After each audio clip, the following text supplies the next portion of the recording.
Well, we all know on March 3rd that Randy Carlyle arrived as a new coach of the Maple Leafs. Brian Burke probably thought he would be able to get through the season with Ron Wilson, but made the switch to Carlyle. Now, here was a coach who he knows, who's won a Stanley Cup with. A lot of people would have loved to see Dallas Eakins come in, but Dallas, I don't think, has ever gone on a long playoff run in the AHL, let alone the NHL. So he's gone to Carlyle, and I really think Carlyle is a guy who Burke thinks, I'm sure, can make chicken salad out of whatever, because he's a coach who's been given just about every type of team in Anaheim and managed to make them contenders. I'm sure Burke's thinking in the back of his mind that as bad as the Maple Leafs are, he might be able to make something of them playoff-wise next year. Mike?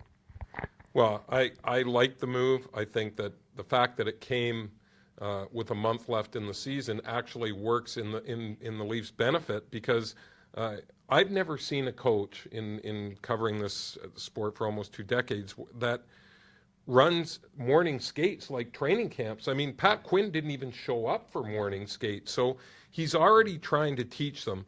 And I know there's people saying that, well, this team isn't built for his defensive system. They're more of an offensive team. Well, that's the way that Ron Wilson had built them and Brian Burke. Well, how did that work out? How many times did they make the playoffs under Wilson? 0. So something had to change. And I think right now Randy Carlyle is using this as an addition, Terry, to see which guys are going to buy into the plan and who isn't, so that when free agency and the draft comes up, you know what pieces are going to fit into your plan.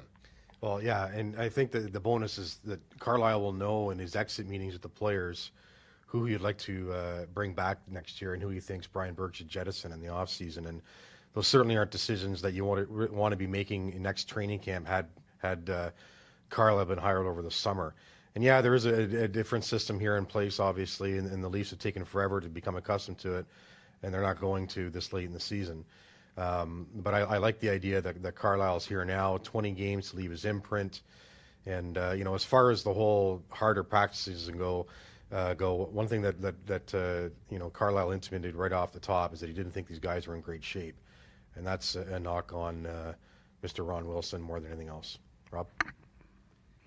Yeah, Terry's certainly right. Early on, those practices were pretty severe in terms of the amount of skating that was required of the team, and I think that is an indication of what Carlyle thought of maybe the work that Wilson did.